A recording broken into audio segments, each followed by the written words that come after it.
Welcome to Functional Philosophy. I'm Charles Tew. That's T as in tango, E as in echo, and W as in whiskey. This is episode number 29, and its title is Questions on Induction.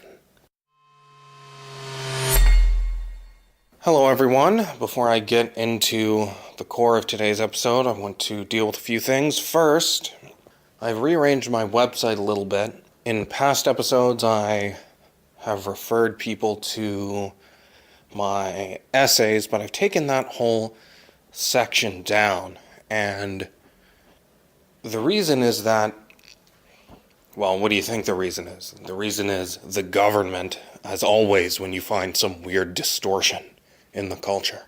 So the reason is how copyright works. When you create something, it is copyrighted, not copywritten, copyrighted, from the moment of creation. But if you want to be able to sue for damages, if somebody takes your stuff and sells it, then you have to have registered your work with the Copyright Office. Now the problem is, you have to pay a separate fee each time. Now, you can make a book as long as you want and copyright it with one application. But if you do an essay collection, for instance, you have to submit a separate application and pay a separate fee for every essay if they were put up individually and not in a collection at first. So because I am poor, and this would transform my costs from something like from $35 to something like $700, I decided I would just wait and release my essay collection as a single thing from the get-go. So if somebody is willing to pay me $700 to see my essays in advance, then that's fine, but otherwise I'm just going to accrue them until I get enough, and then I will put out an essay collection. So that's why I took my essays section down. Now, it's unlikely anyone will ever steal my work and try to resell it. Neither they nor the mass public will recognize the value of what I'm doing and clamor for it to a degree that would make that possible. You know, as Ayn Rand used to say when people asked if she was worried the KGB would assassinate her, she said if people knew she was a threat, we would be living in a different world. And the same thing here. I don't think people selling my work is that big of a threat, but still I like to have everything taken care of. I am a cautious man, so I'd like to register my work before I put it out there. And I'd also like to not pay $700. So, that's the reason for that. Anyway, in case you never glance at my website or Patreon or any of that material, I am currently writing 4 books. One is just my collection of essays on philosophy, psychology, and culture, and I have 30-something essays so far. That may be too much. I may have to separate that out into multiple volumes. And then I have another book that is going to be a collection of essays on thematic analyses of popular art. This will be things like Breaking Bad, The Dark Knight, Frank Herbert's Dune novels, things that are popular, that I've enjoyed, and for which I have had to work out my thoughts. I have to work out my thoughts on art after I experience it. It gives me a sense of closure. And so I figured, what the hell? As with this podcast, as with everything I do, it's just stuff I would have done anyway and have done anyway for years. So I figured, why not let everybody else benefit too? So I will put out those essays on art that is sufficiently popular, and that will be collected in an essay collection. And then my other 2 books, of course, are, one is a new history of philosophy, in which I reframe the history of philosophy in accordance with Ayn Rand's revolutionary discoveries in epistemology. That's vague. I know that doesn't, you may not know exactly what I mean when I say that, but I think it's a valuable new way of looking at, organizing, and thinking about the history of philosophy. And then I have my book on the relationship between life and knowledge. You can go to my website and look at that. The description for that is up, and hopefully it will pique your interest. So the one other thing I wanted to deal with before I got into today's episode is, sometimes I say things that are not as precisely worded as I would require in an edited piece of writing. What you have to understand is that extemporaneous speech is the equivalent of a first draft. When you listen to this, in order to get all the value out of it, I mean this podcast, in order to get all the value out of it without any dangers, you have to understand that you are listening to the equivalent of a first draft. If you ever find yourself wondering about something to the point where you start analyzing my language down to the, fine details, and I'm not nobody's done this. I'm not criticizing anybody or upset about anything. I'm just saying don't do that for your own sake. It's a mistake. That's not the function of this.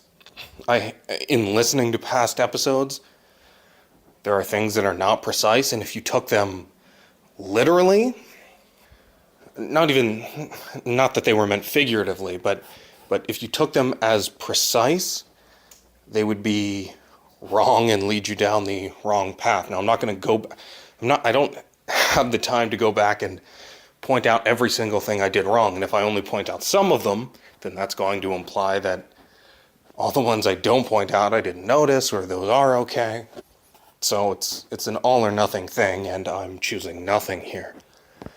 Except to give you this blanket warning that when you listen to this show, just be aware it's extemporaneous and it comes with all of the dangers of that. Now, when I put out my writing, that will be fully refined, and then you can nitpick and criticize all the little details to your heart's content. But for here, just understand the context of what you're hearing. You are, in effect, hearing my subconscious speak to you on this show. My conscious mind is out doing other stuff. He will come in when it's time to edit writing. But for speech, you're talking to my subconscious. So today's episode is about induction. A Patreon supporter messaged me requesting that I do a video on his questions and concerns about induction. Now, I am happy to answer questions from anyone. As I always say, you can email me with whatever questions you have, supporter or not. But if you are a supporter at a certain level, then I am certainly willing to give you a disproportionate amount of attention, and this guy is a supporter, and so I'm perfectly happy to do an episode on his questions, which were thoughtful and interesting and exactly the kind of thing I like to talk about. So I'm going to read the relevant portions of his email and then give my thoughts on them. So here is the beginning of the email. Hello, I am interested if you could address the so-called problem of induction, how it is framed, and how it should be properly understood. Because induction is the ultimate source of all of our knowledge, its validation, even if incomplete, is essential. This message ended up becoming very big after I considered all that I thought was essential to be discussed, so I appreciate in advance your willingness to read it. Here are the key points I think are critical to explaining the objectivist position on induction properly. If you think you can help me understand these points better or others that I have missed, please do so. And then he has 4 points, which I will address in turn. But before I do that, I should give at least the briefest indication of what induction is for any listeners who may not be familiar. And these questions deal with some fundamental issues regarding induction, so I think if you understand the basics, then these questions won't go over your head. Induction is the process of inferring from some to all, of reasoning from some to all, rather than from all to some, which is called deduction. You know Sherlock Holmes' famous deductive reasoning. Deduction is when you say, all men are mortal, that's the major premise. Socrates is a man, that's the minor premise. Therefore, Socrates is mortal, that's the conclusion. So you see that you're going from all to some. You have this broad category, all men. And then here's a man who's in that category. So everything that applies to all men applies to this man because he's part of all men. But the question immediately arises, how do you get these premises? How do you ever discover that all men are mortal? Deduction seems relatively simple. In fact, Aristotle worked out the entirety of deduction. One man did it. I mean, even Kant talked about it this way. He said Aristotle did everything there was to do with deduction. He totally completed that science. But how do you get these premises in the first place? Because to do deduction, you need to know the premises. You need to know that all men are mortal. So how do you get to all men are mortal? That is what's called induction. And it's the process of going from Socrates is a man, and he's mortal. Plato is a man, and he's mortal. Aristotle is a man, and he's mortal. To eventually, all men are mortal. How do you do that? That's the question of induction. And it is the only major philosophical question Ayn Rand considered unanswered at the time of her death. Her heir, Leonard Peikoff, developed a theory of induction, which he taught in a course and later was published in a book called The Logical Leap, written by David Harriman. The collaboration with Harriman was because Harriman was well-versed in science and its history, and when you're dealing with a philosophical issue like this, you don't want it to be floating. If you know the history of philosophy, there are some disastrous examples of people thinking they could rationalistically deduce, without any concrete scientific knowledge, equations that identify the nature of the universe, and they are just total BS. They bear no relationship to reality. So that's a real danger when you get off into the clouds. So working with somebody who knows the history of science, who can say, no, this is how it actually worked historically. This is how Newton induced the law of gravity. That's essential. Anyway, that's the background here. So to address some of the points in his preamble, the emailer's preamble, first thing I want to address is he calls it the so-called problem of induction. Now, it depends on what you mean by so-called.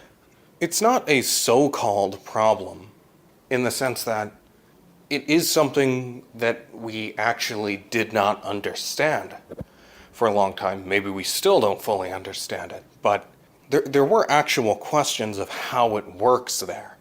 Now, I think what he's getting at is the idea that there's a question of whether induction even works, whether it's even possible.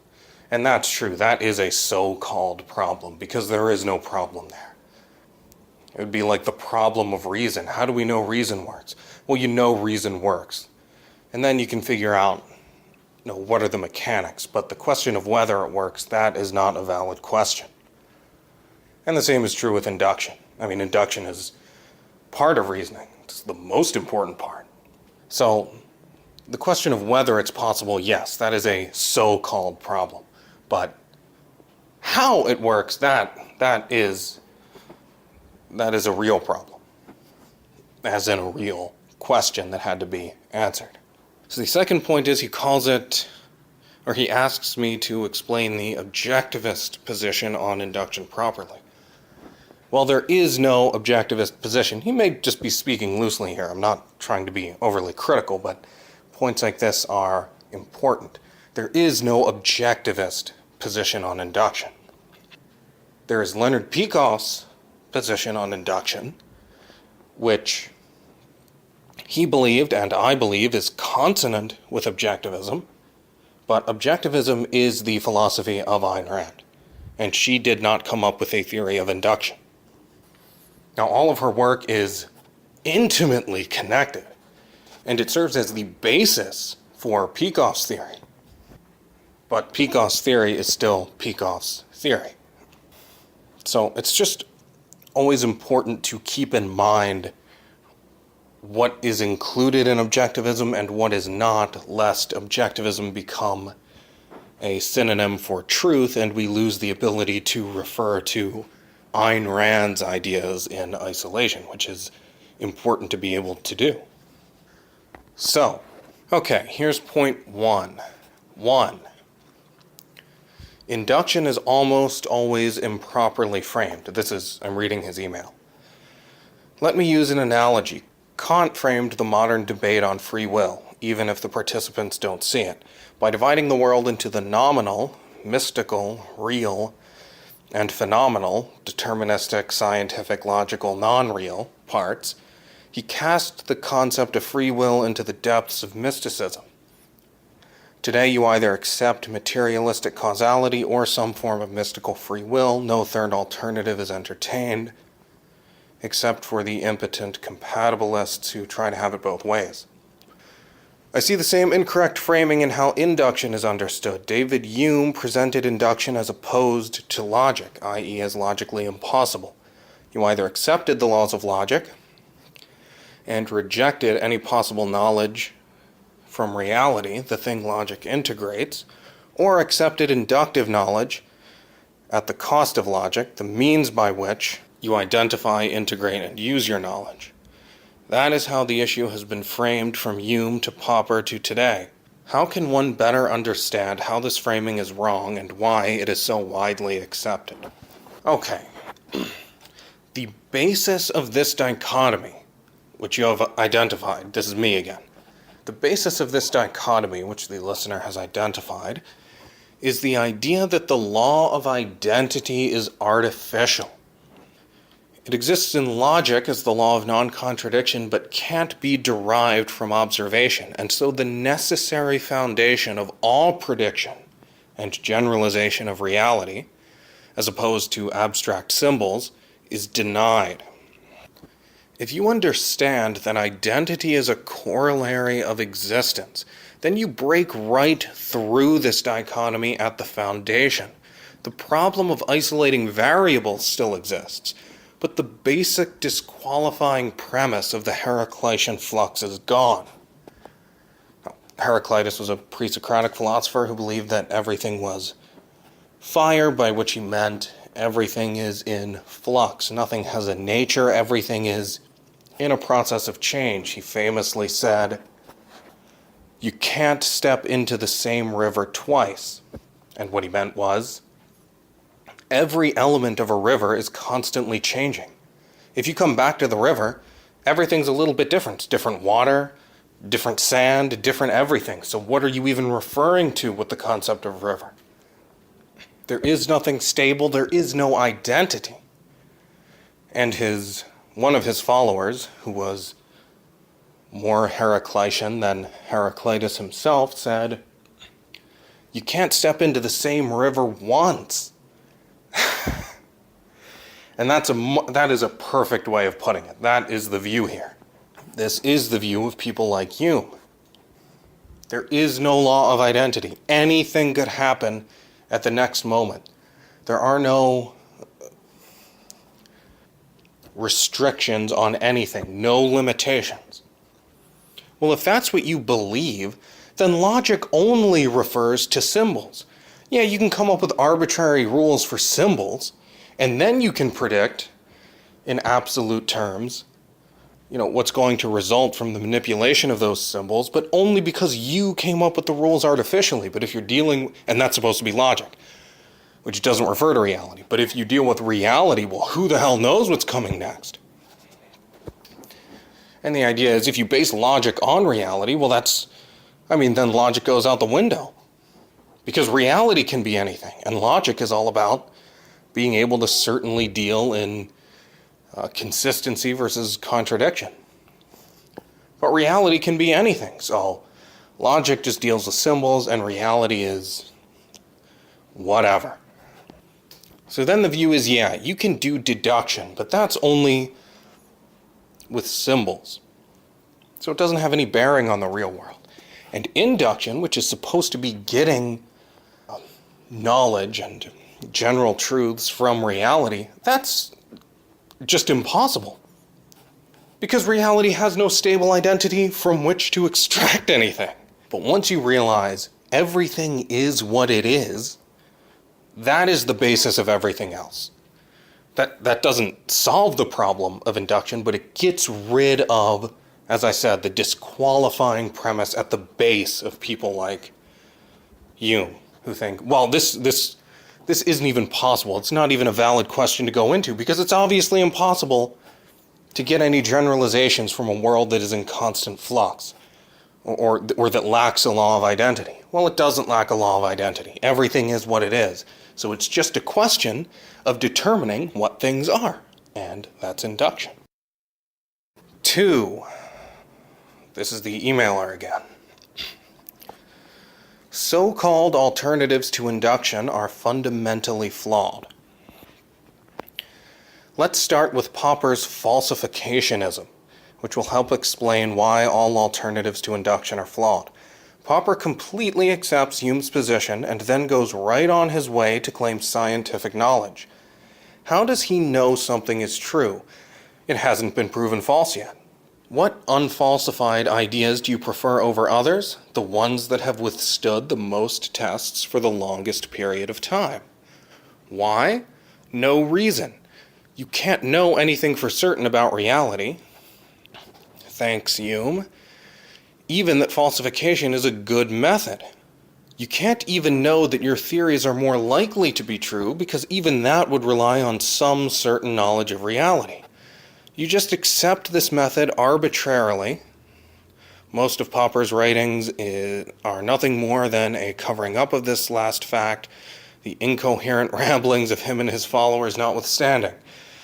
We can apply this test to any so-called alternative to induction. Does it require any form of certain knowledge about reality? Then it requires some form of induction. And if not, by what means do you judge it as a method? You can't say it's true for certain, and you can't say it's probably true because the concept of certainty is antecedent to probability. So what are you left with? Arbitrary whim. Okay. There's a lot there. Well, you're right about Popper. The basic contradiction there is the idea that you can have gradations of absolute skepticism. You can't get closer to something you can never reach. If you can't ever know anything, then the whole structure supporting likelihood collapses. As you say, it is a total inversion to talk about probability as prior to facts. That is, and ways of ascertaining facts. This is something Sam Harris doesn't seem to understand. I remember watching him talking to Cenk Uygur, whom I hate even more than Sam Harris. I guess I don't hate Sam. I don't know. I go back and forth. But Sam was talking about how if Jesus is going to come back, or he said, the claim that Jesus is going to come back somewhere on planet Earth is more likely true than the claim that he is going to come back at some specific location on planet Earth. And that's just pure probability. This is how you start thinking if you're an academic. What absurdity is this?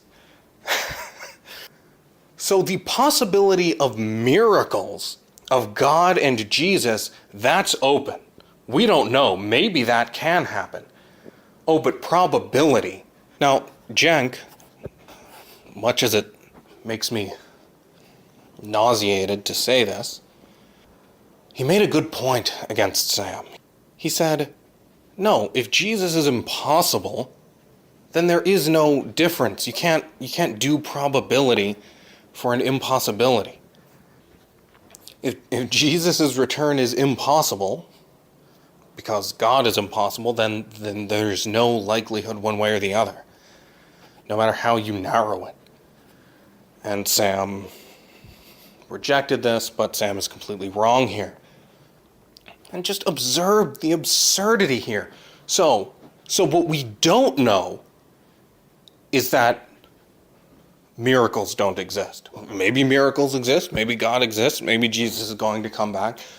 So we can't rule out miracles.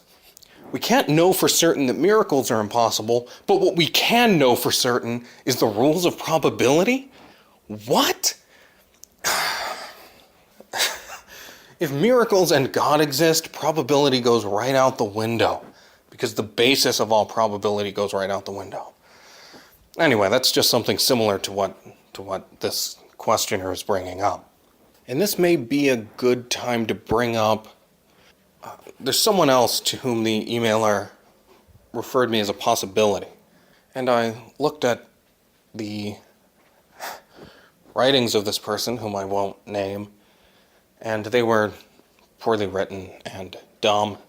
But I just want to bring up one thing he said, which is that the question of how we know itself is the wrong question to ask. And the proper question, this guy claims to be influenced by Ayn Rand, but also Popper and David Deutsch, and you can see their influence in all of his mistakes. He says, how do we know? How do we know? That's not the right question to ask. The right question to ask is, do you have a better idea? Now, that is so profoundly mistaken. What, we're all going to become Bill O'Reilly now? You remember when Dawkins was on Bill O'Reilly and Dawkins, or O'Reilly was just saying, well, I believe in religion because it at least has answers to all these questions, and science doesn't have the answer. And Dawkins is like, yeah, but, we're working on it. We don't just have, mystical insight into things that we don't know yet. It's irrational to just go off on some supernatural or mystical explanation just because you don't have the answers, but that's not Bill O'Reilly's attitude. It's, science doesn't have the answer, then I'll believe in religion until then. So that's what we're all going to become if we follow this idea of not asking how we know something, just asking, well, does anybody else have a better idea?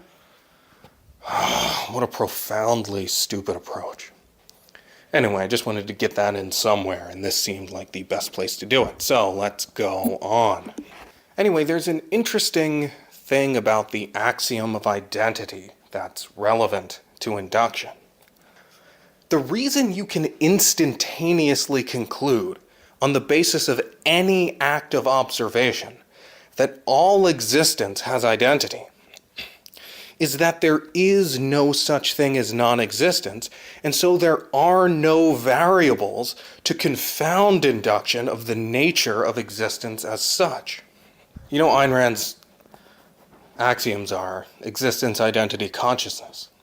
Any act of awareness, or within any act of awareness, well, I'm aware of something, that's existence. I'm aware of something, so existence has identity. Whatever I'm aware of is what it is, and I am aware of it. So identity is a corollary of existence, she says, which just means everything that exists is what it is. In Atlas Shrugged, she puts this view as everything is something, as opposed to the view of the villains, which is that nothing is anything. Nothing is anything versus everything is something. Now, how can you know that everything that exists is something in particular? Well, it's self-evident. But the reason you can conclude that immediately is, as I say, there is no possibility of a confounding variable. Okay, if you're trying to induce the nature of, say, some chemical then the whole trick is to figure out how to isolate the variables so that you can be sure that what you're observing is the result of the chemical and nothing else. Or let's say you're trying to observe the effect of temperature on water. Under what conditions water freezes. Well, now you have to isolate the variables. So you may have to go up to different altitudes, right? Because atmospheric pressure has an impact on this. So it's all a question of getting into enough different circumstances so that you can isolate the variable and then say, okay, I've taken account of everything else. I can now say that this, in isolation, produces this other thing. And therefore, I can generalize about this because it has identity. So I know that in this context, this thing, this kind of thing, will always result in this other kind of thing, or will always have this property. Will always interact with another thing in this way. That's how induction works. So since there is nothing but existence, there is no problem of isolating it. And so the immediate knowledge of identity on the basis of any act of observation is justified. Now, I think this is an original point of mine. I have an encyclopedic knowledge of objectivism, and I can't remember Ayn Rand or Peikoff or anyone else making this point anywhere. If they did, totally happy to accede to their precedents, but I think this is original. And it's a very interesting point. So just keep that in mind. You can generalize about existence because there is no problem of isolating it, because there is nothing else to isolate it from. Just one more thing I want to add about Popper here, and the idea of the hypothetico-deductive method. That is wrong. And it's mixed in with this idea of falsification. And the idea is, well, you just assert arbitrary hypotheses, because obviously we can't have a reality-based reason for our hypotheses, because who can ever get knowledge from reality? Positive knowledge, anyway. So instead, you just come up with these arbitrary hypotheses, which aren't really hypotheses, because to be a valid hypothesis, it has to be based on some actual observations in reality. But if you could make actual observations in reality, then you would already have a basis for something more than falsification. But the hypothetico-deductive method is just you make arbitrary assertions, and then you just look at as many places in reality as you can to see if those places knock it down or contradict your hypothesis or your arbitrary assertion. I mean, even the idea that you can make observations that contradict these arbitrary assertions, that itself suggests a view that there's a difference between discrete observations and generalizations. And that's true, but any observation has some kind of generalization in it. Even if it's just the generalization that everything that exists has identity. But then there is such a thing as, first-level generalizations are self-evident. That's in fact the basis of Peikoff's theory of induction. This was a point originally identified by Greg Salmieri, to whom Peikoff promised credit in his eventual book, but who never got credit when Harriman finally wrote it. But this is originally a point by Greg Salmieri. Your first level of generalizations are, in fact, self-evident. So it's not true that all you see are these discrete things and there's no way of getting to generalizations from them. All you have are discrete observations. All right, let's get to point 3. This is the emailer again. There is no requirement to explain all of inductive reasoning to validate induction as a method.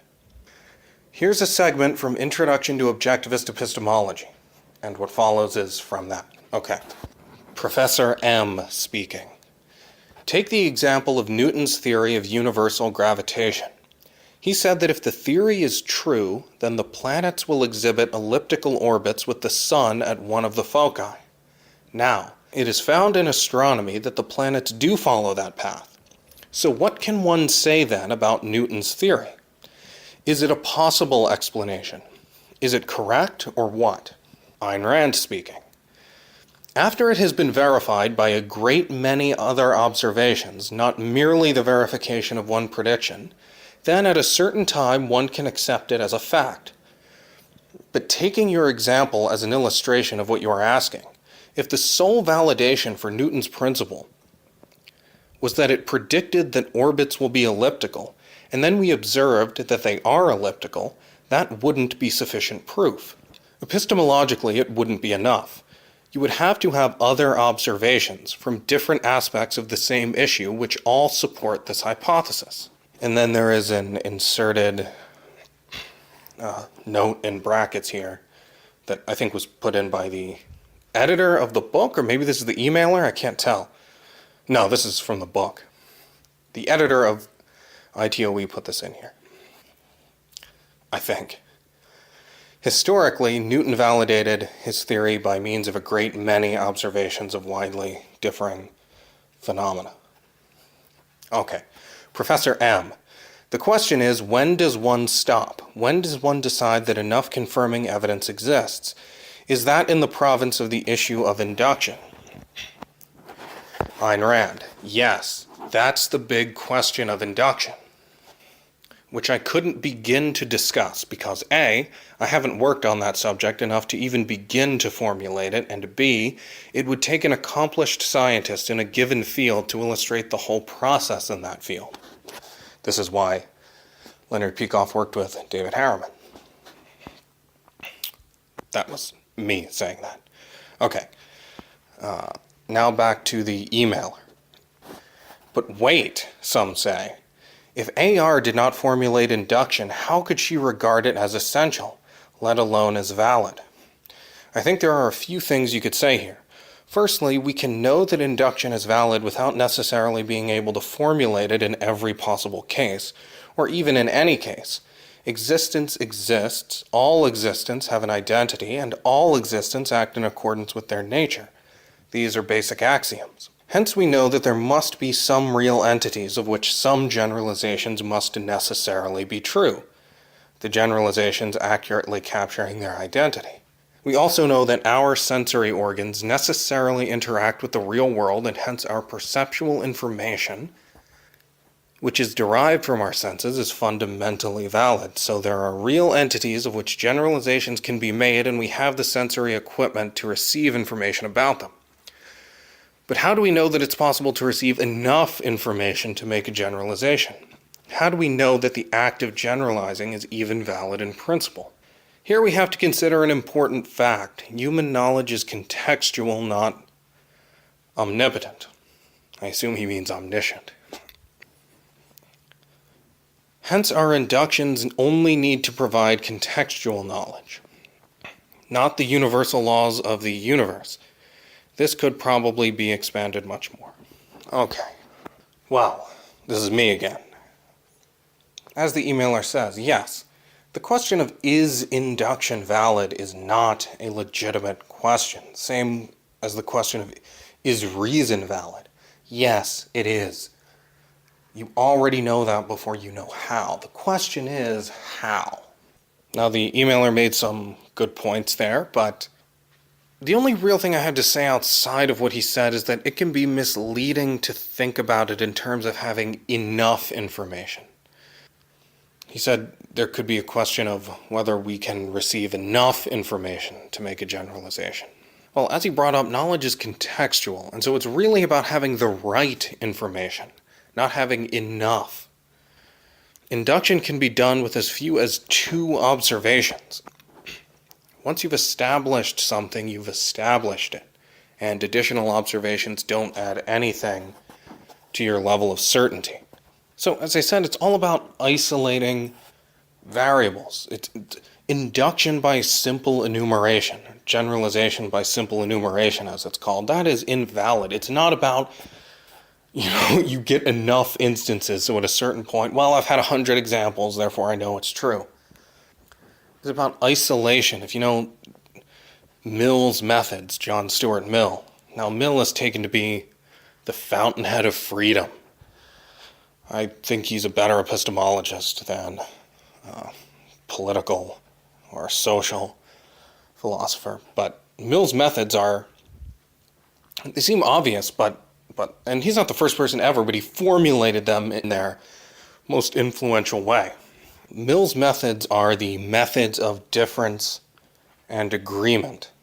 And there's some other complications in here, but putting it simply, these refer to the process of changing everything but one thing so you can see what that one thing is responsible for, what depends on it, or changing only one thing and leaving the background the same.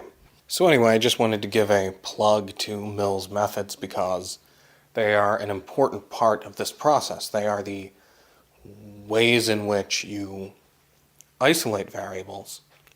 And it's all about isolating variables so that you can know what is connected with just those variables and not with anything else. And once you know that, that's induction, because you know that a thing is what it is. So as soon as you get something in isolation, then you know that everything about it holds. But by isolation, it's also important here to understand that I do not mean in a void. There is no such thing. This is why induction is contextual. You have to identify the nature of something in a range of contexts, not in a void. So you can say, okay, water will freeze at 32 degrees Fahrenheit in this context, and I've taken care of I've isolated it from all of the other possible factors that may be involved, so I can say within this range of contexts, I induce the nature of water.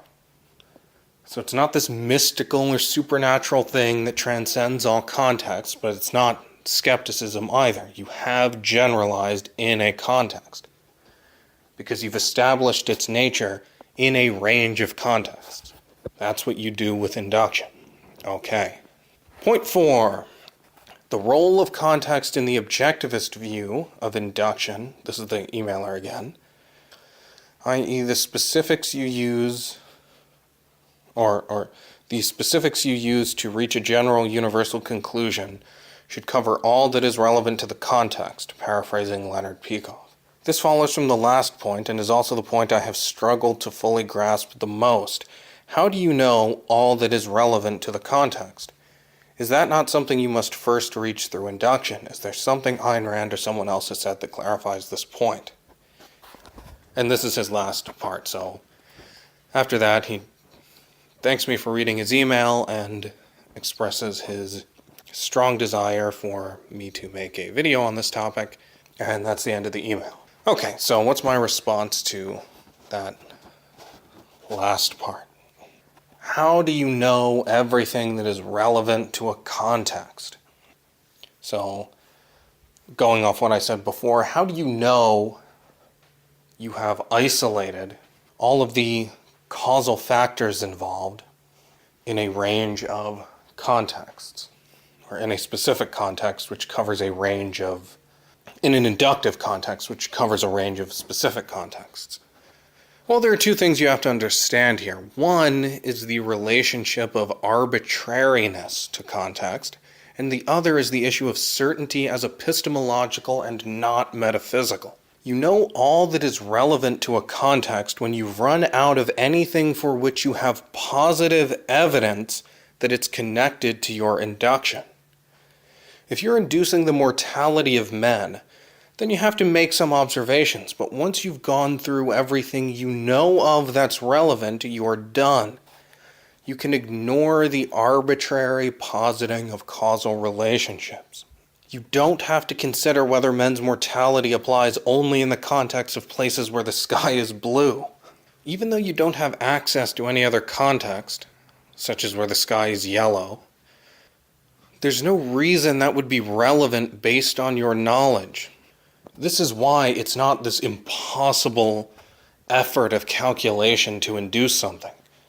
You don't have to go through every single thing you have in awareness, because you can look at whole categories and say, okay, this is not relevant to mortality, so I'm not going to look at that. And you can do whole chunks of things you know. You don't have to check everything against everything. There's a popular skeptical argument you hear people like Sam Harris make sometimes about how few pieces of knowledge you can actually be certain of, because if you check every discrete item of knowledge against every other, it would just take some insane number of acts of calculation to work it all out. It's something like you could only know a few things in your lifetime if you checked everything against everything. But you don't have to check everything against everything. But anyway, back to what I was saying about the color of the sky not being relevant to men's mortality. Something like that was not true in the case of Newton's theories, for instance. What the effects of space and other celestial bodies would be on motion was unknown and relevant. And so it would have been irrational to generalize some of his conclusions to include the extraterrestrial. This whole issue is why induction by simple enumeration is wrong, and why there is no rule about what specific number of observations is required to validate an induction. The number of observations you need depends on your context of knowledge. So, to sum up, relevance depends on positive evidence. It's possible to be in a situation that will lead to the rejection of actually relevant aspects as arbitrary. But, with the right method, that will be corrected in time. Certainty refers to epistemological status, not metaphysical fact. It is possible to be certain and wrong. That's possible. But it doesn't matter, because the method that leads to certainty corrects mistakes. So you can think about this as, you know you've done everything you have to do when you have dealt with everything that is possibly relevant to your context. Everything that is possibly relevant. Now, you know what possible means in the objectivist sense. It means there is some positive evidence for the thing. So once you've done that, you've done everything. You can come to your generalization. You can come to your certain conclusion. And you know it's right, and you know it holds in a certain context. You know all men are mortal because you have looked at men and you have seen that what is responsible for their degradation and eventual death is their organic nature, which is essential to man. Therefore, you can say it is part of the identity of man to eventually die. You've looked at everything. You know there's no possible, background force that happens to be there with every man that isn't actually his organic nature. It's some other thing. There's nothing like that. So you know it's his nature as a living thing, which is something all men share as part of their identity, that leads him to die. And since we are not Heracliteans, we know that all men, because they share an organic nature, will die. We have looked at men with all different kinds of hair, all different skin colors, all different kinds of ideas, living in all different kinds of places. And we have seen that what they have in common is that they are living things, and we have seen the causal relationship between being a living thing and degrading, and we can therefore be certain that all men will die, because what causes death is shared by all men, by their identity. And since we know that the same thing will act and be the same way in the same context, which is what identity means, then we can say that all men will die, because they are the same kind of creatures in the same kind of context, in the relevant way we're discussing and the way relevant to mortality. So, if you have any more questions, if you feel I didn't answer your concerns to your satisfaction, feel free to send me a follow-up email. Anyone who's listening, feel free to send me a follow-up email to this, even though it's not your original email. You can send me questions on induction, on anything else. Anything else that I could plausibly answer, which includes, personal problems, all that kind of thing. I want this show to be in part a replacement for Peacock's old podcast. My ideal for this show is that I do a segment up front dealing with some issue at some length, and then I deal with a flurry of questions. But the show's not popular enough yet, so I haven't been getting a flurry of questions, but that's what I want this to become. So feel free to send me questions on everything from, current events and politics to your personal life to abstract philosophy. If you have any questions, you can just send me an email at charles.a.tew@gmail.com. You can also visit my website at charlestew.com. There you can find information on and links to all my work, including ways to support it. New episodes of this podcast go up on Mondays, and I put up videos that are not this podcast from time to time. Thanks for listening. Let's meet again in episode 30.